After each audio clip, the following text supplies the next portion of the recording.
Look, I think the attitude towards Europe of the current American administration is very, very strange. Some of the senior figures, people like J.D. Vance and Musk, seem contemptuous of our governments, contemptuous, in Vance's case, it would seem, of our military, even though he denied having that slur that he made on the French and British military.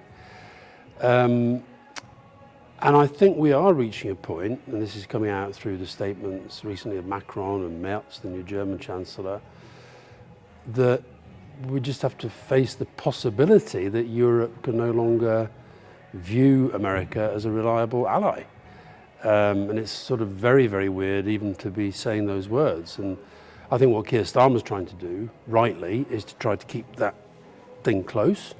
John Healey, the Defence Secretary, with his opposite number today, but it's going to take a lot of hard work. So I think we're in this very strange position where the Americans appear to be treating friends like enemies and enemies like friends, demanding so much of Zelensky, America meant to be Ukraine's closest ally in this war, and demanding nothing of Vladimir Putin, being vile to and about Zelensky and saying we should all just believe Vladimir Putin, even though we've all got so much experience of reasons not to believe him.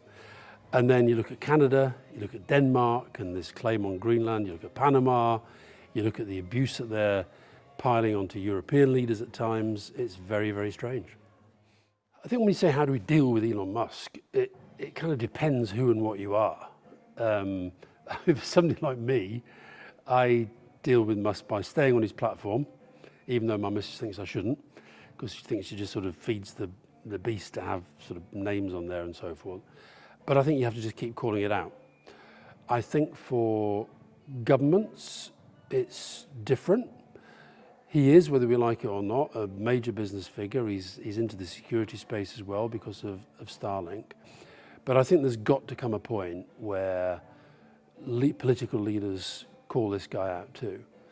And I think the other thing we have to do is understand what misinformation and disinformation and gaslighting are, really understand it, and not fall for it the whole time. I actually think, I was asked earlier where I took hope. I took a little bit of hope from the German election, because although the Alternative for Deutschland doubled their vote, I don't think Musk's intervention helped them. I think they might have done better without it, because I think it motivated others to fight against them.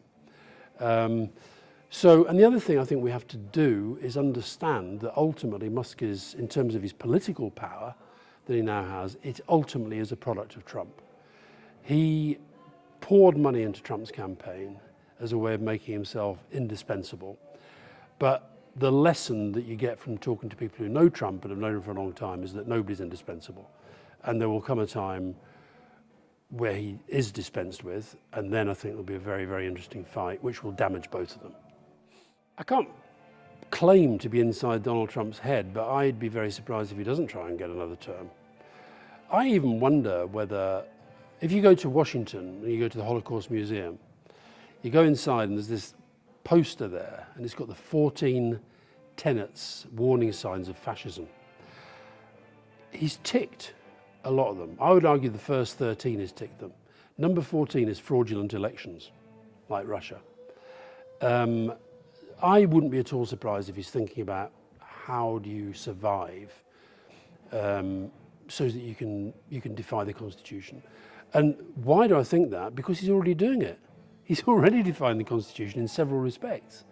So why wouldn't he? I think he wants to be president for life, like Xi Jinping and like Vladimir Putin. I think that's where the fascination comes from. It's jealousy.